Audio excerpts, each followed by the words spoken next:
joins later on, that's fine too. No, I haven't given this presentation at all. In fact, I just wrote it. So, one, this is just practice for me. And then two, I'm hoping to get any feedback as to like what resonated, and what didn't, and what needs improvement, and what was really unclear. So take your notes, or you can also just jump in and tell me if something needs to be cleaned up on a slide. I don't think there's any harm in interrupting me, if something stands out. So feel free. My goal is to get it about 30 minutes. And what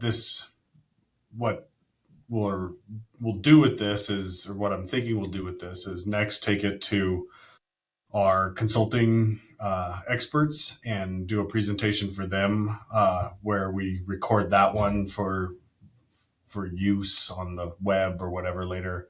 I will shave by that time for it, so you won't have to worry about that, Matt.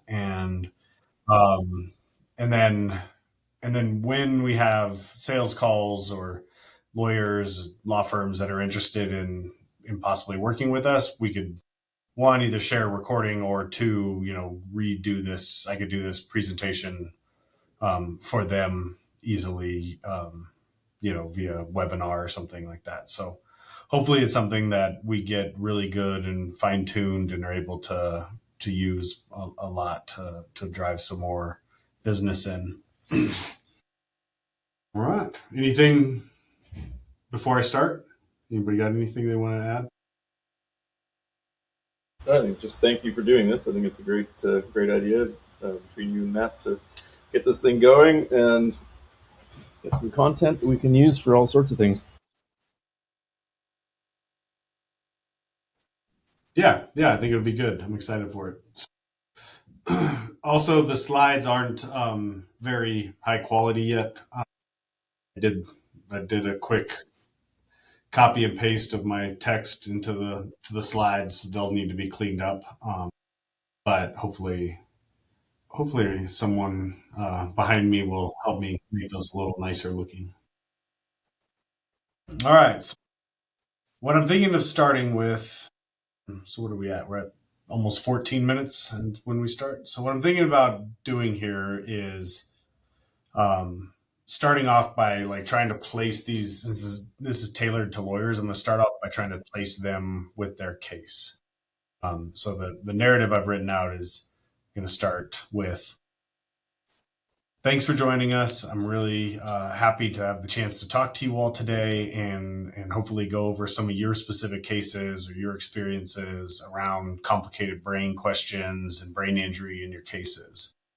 We have a lot of experience doing just that. We've been doing it for more than 13 years and worked across a lot of different jurisdictions and states, and many experts that we've worked with. And what I'm hoping we can do is what I can do today is give you sort of an overview of what we've learned in that process and how we could become a good partner for you all, and hopefully lift some of the weight off of your shoulders in these complicated cases. So to start, what I'd like to do is have you picture a client of yours, maybe 6 months before you got far into the case, or a year before you got far into the case, when she first comes into your office and you're sitting at your conference table or you're on a Zoom with her and you're talking to her, and you notice, she looks pretty good. She's articulate. She remembers the accident. She's even apologizing for crying when she talks about, how it's affected her, how she can't drive anymore. And in your mind, I would guess, like many others, you've thought, like, I've seen this before. I know what this case looks like. And what I'm going to urge you to sort of reconsider today is that you don't really know yet what that case is and what it looks like. Because all you're seeing at this point is the surface. And what you don't yet have is all the detail below the surface. The reason she can hold the conversation, but she can't hold on to a job. How come her imaging came back clean, but her husband says she's a totally different person now? The reason her neuropsych evaluation said she was within normal limits, but she can no longer manage her own finances since the accident. Those answers aren't in the records that you've got. Not yet. They're in the relationship between those records. It's in the collision between her pre-injury history, her hormonal function, her sleep architecture, her prior psychiatric baseline, and the specific mechanism of what happened to her brain on that afternoon. And here's the question that matters. Why is this particular person in front of you, with this particular history, in that particular body, presenting the way she is? Not what happened to her, but why is she that way now? And when you can answer that question, you can really answer it with documentation, supported by science, with a narrative that makes a jury feel it. That's when the case becomes what it should be. And that's what I'm here to talk to you about today. So our case consultation business has been doing that work primarily on any brain question that comes through the door. So we do a lot of traumatic brain injury cases, carbon monoxide, drug interactions, lack of oxygen to the brain. Anything that could cause an acquired brain injury is walked through the door of our office looking for help, trying to make sense of it. Unfortunately, there isn't an easy way to make sense of it. Each brain injury is unique. Type of injury, like the cause of the injury, what their pre-injury cognitive reserve and brain condition was like beforehand, how their brain reacted to those injuries, what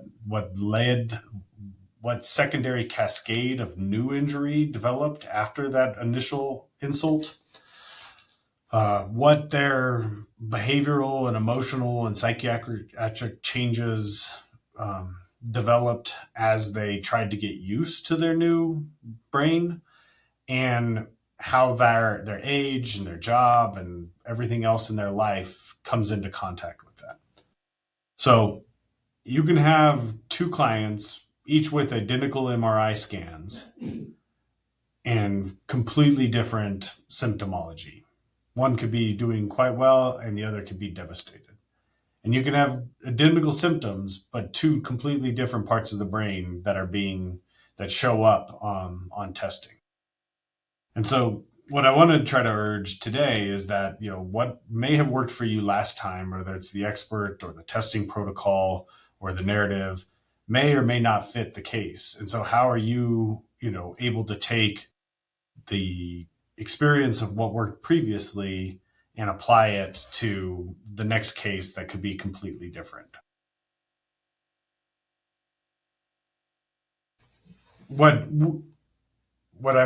This is somewhat repetitive, I guess.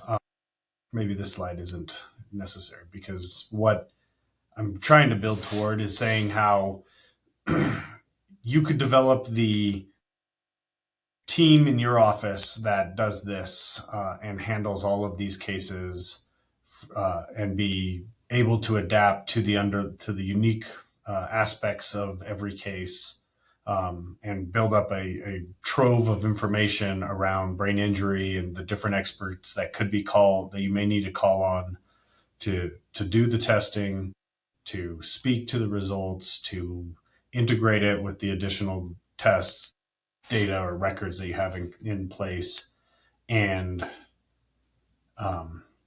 try to build that all internally, or you don't have to do that much work. Because all the breadth of these areas that do require evaluation is extensive. These are just some of them. So the cognitive ability of a person, whether their memory and their attention, their speed at which they can take in new information, their ability to control their outbursts or emotions, a lot of that will show up on neuropsych testing. And so you may, default to a good neuropsychologist, but the hormonal disruption that results from a possible brain injury is not going to show up on cognitive function. Maybe the downstream consequences of that show up, but we're not going to know that it was the damage to the pituitary gland that caused that. unless we start looking at pituitary dysfunction. Likewise, a lot of people go to a neurologist for following a brain injury because they think, a neurologist would be the best person to speak to the whole brain, but neurologists aren't trained in brain injury. They're by and large looking for signs of stroke and epilepsy.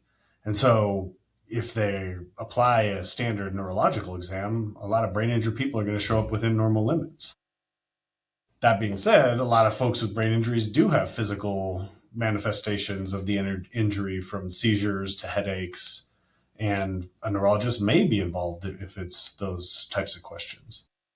The psychiatric presentation could be depression and mood swings, which could be a direct result of the brain injury, or could be downstream consequence of not sleeping at night because of visual processing breakdowns.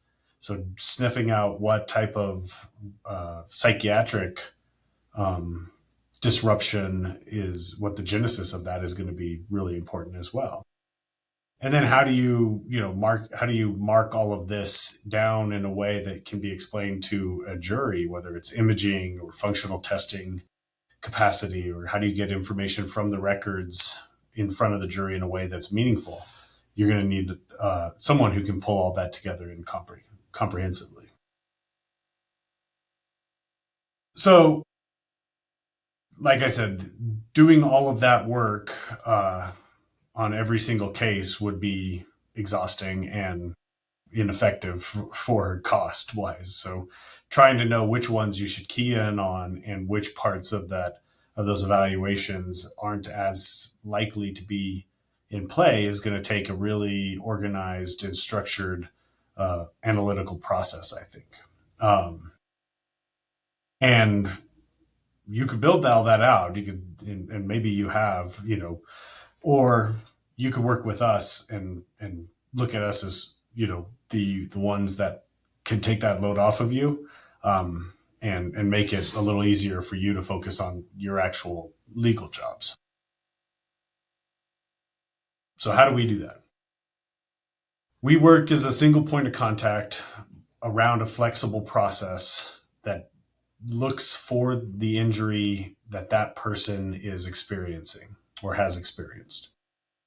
And so we can do that from the initial intake through the presentation of it in deposition or trial.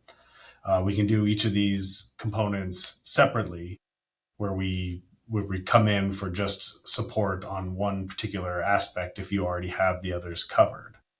But how we look at doing it is we break it up into these 6 sort of areas that we want to make sure get done correctly and get done completely.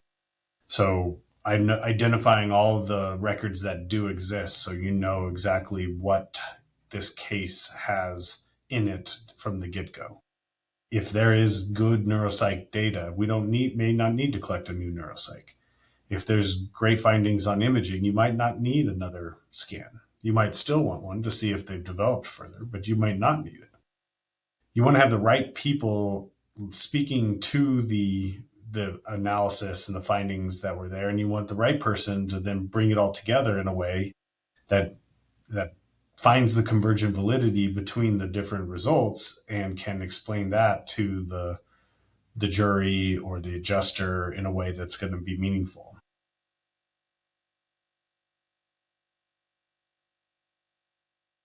So a lot of the time, I think this is underappreciated in a lot of law offices, and I'm not sure if that's the case here or not, but one thing that we've found incredibly powerful is finding the most efficient way to understand the medical records as a whole and what specific information in there might already hold. To do that, we want to front load the record retrieval process, and we want to get those indexed and organized in a way that can be used throughout the case, as opposed to sitting in a Dropbox folder somewhere on your server structure, and all of a sudden, you're getting up against a deadline. You need to send in a demand or a response, and you start opening it up, and you're looking through the files late at night trying to get the right nuggets into your document. we have developed to avoid that problem. We've developed a software tool that takes the records and puts them all into a stored folder. It's cloud based, so it can be accessed anywhere. We use AI to then go through those records and identify all of the important events that have taken place.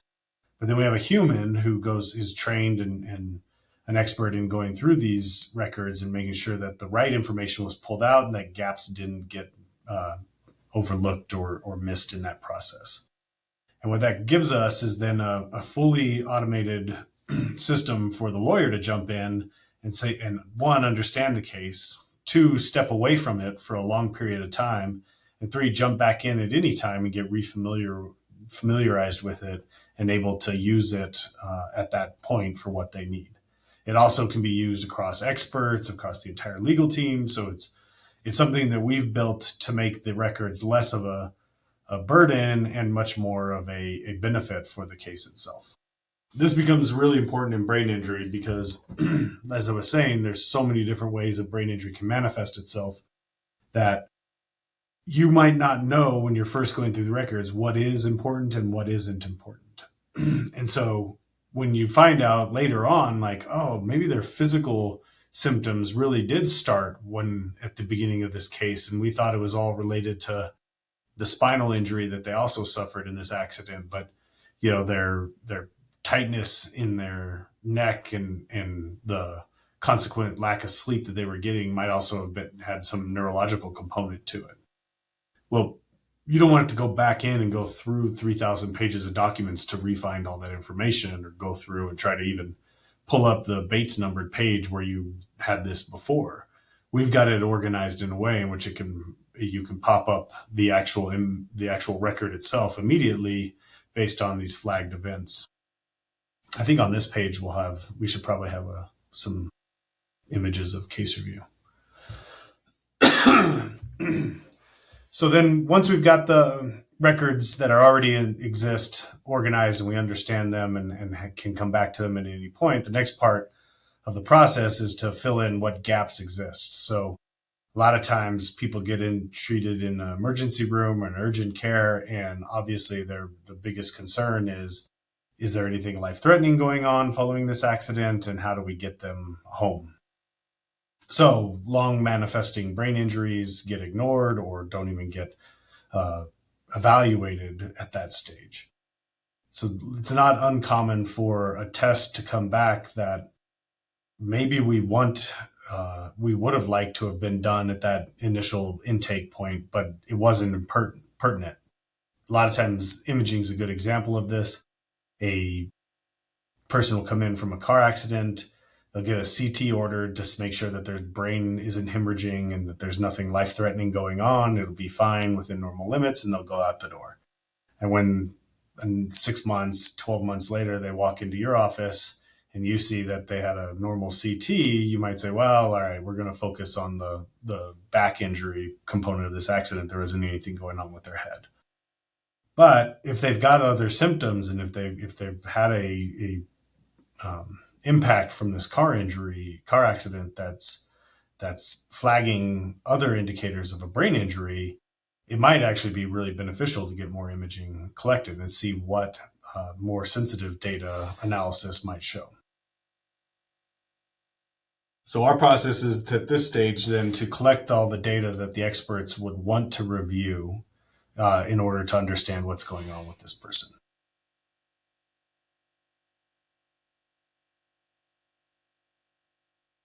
And then we started analyzing it. Now, there's lots of different levels of analysis that can be done, and you probably have some familiarity with this already. But specific to brain injury, I think it also is a little more exaggerated. So neuropsychological exams are a good example. You can go in and get a clinical neuropsychological exam, and it will take less than a day, and the neuropsychologist will score it and do an interview and produce a report.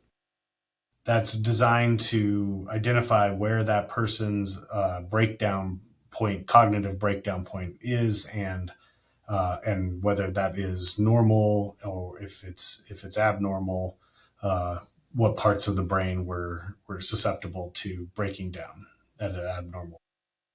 The problem is with brain injury is that none of those tests were designed to identify brain injury. They're useful in identifying where brain injury has caused damage, but they weren't designed for brain injury. And so a lot of times brain injured people will score off the chart in terms of poor results on a neuropsych exam, and it looks almost like they're malingering or faking it.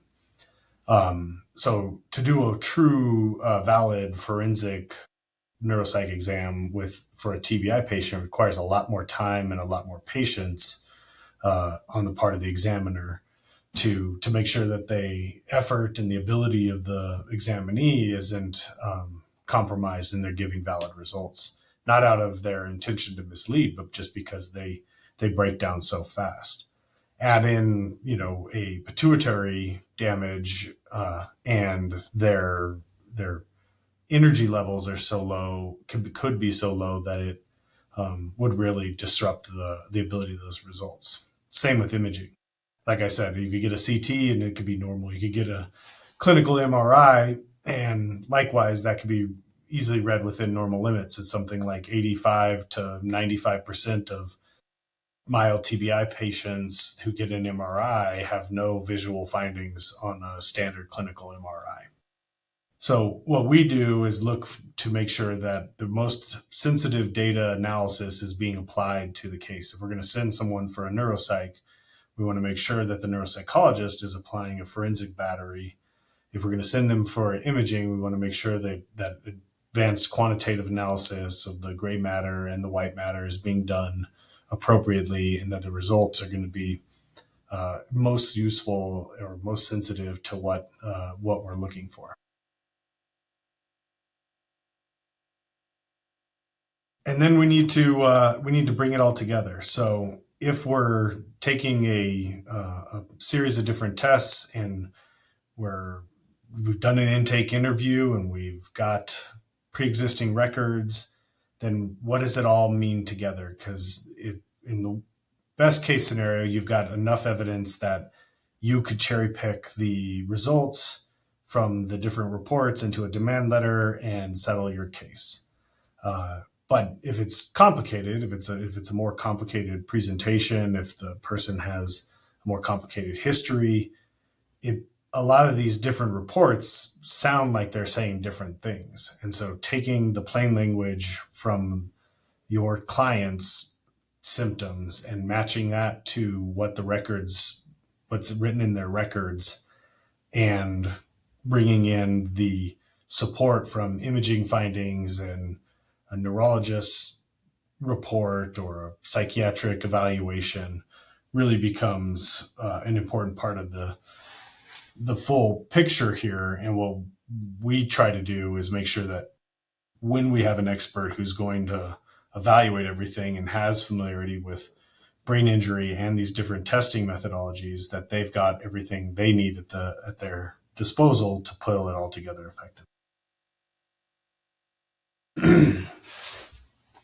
And we do this for them without them having to do it all themselves. I don't like the way I said that. We do this before the experts begun their evaluation, so that they're not having to build out the infrastructure and rely on their own sort of singular methodology in saying what is or isn't the best way to do this.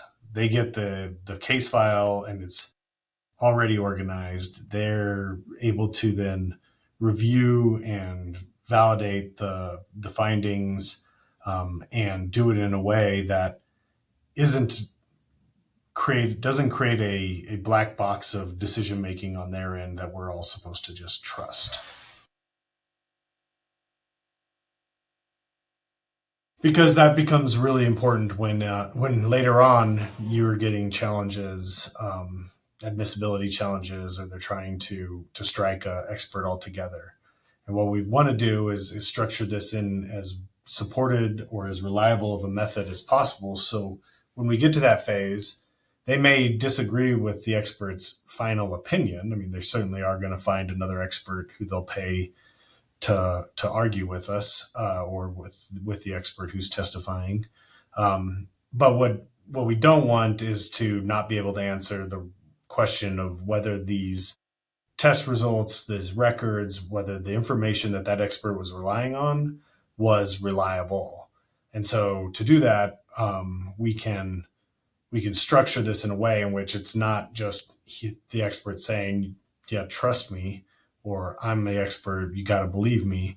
But we can delineate all the different steps that went through and all the different quality control measures that were built in, so that it's not opinion testimony, it's factual support. Their ultimate opinion that it's a brain injury then is stronger. And one other thing that's important to note, I think, is that when it comes to these doing all this at full scale, that's really helpful for a really contentious, or you know case, that a really expensive case that's going to demand that type of support.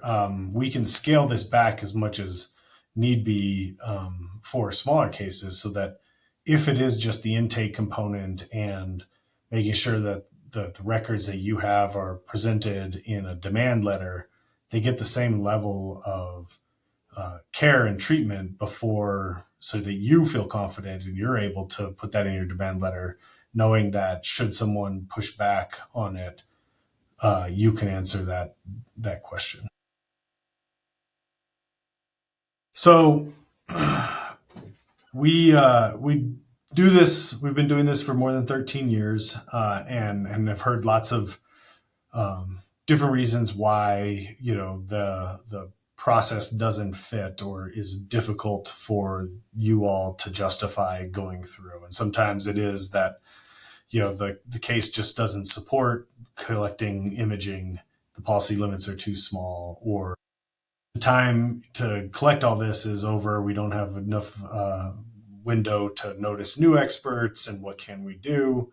Or you've already got someone who you really do like and does a thorough job in these cases for you, and you don't want to not stop using that doctor.